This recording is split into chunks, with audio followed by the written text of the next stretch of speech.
សួស្តីបងប្អូនទាំងអស់គ្នាចាសប្តាហ៍នេះនាងខ្ញុំបានបញ្ចប់វឌ្ឍនភាពប្រចាំសប្តាហ៍ហើយចាអ្នកបងប្អូននៅឃើញអត់បានបញ្ចប់ដល់ឡើងពេញចាបងប្អូនអាចចូលទៅឆែកមើលកន្លែងឆលែងប្រចាំសប្តាហ៍របស់គេបងប្អូនចាអានឹងយើងចូលទៅតាមកម្មវិធីហ្នឹងទៅមើលកន្លែងជើងពៀនពណ៌មាសនេះមកបងប្អូនចុចដំណើរការនឹងសមិទ្ធផលហើយយើងចុចមើលលើហ្នឹងមក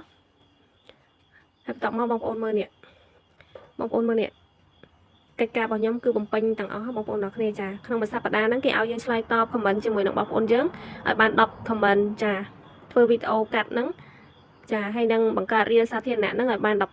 12ហើយនឹងបង្កើនសារបង្ហោះសាធារណៈវីដេអូវែងហ្នឹងបងប្អូនចាឲ្យបាន31ហើយនឹងទទួលបានអ្នកតាម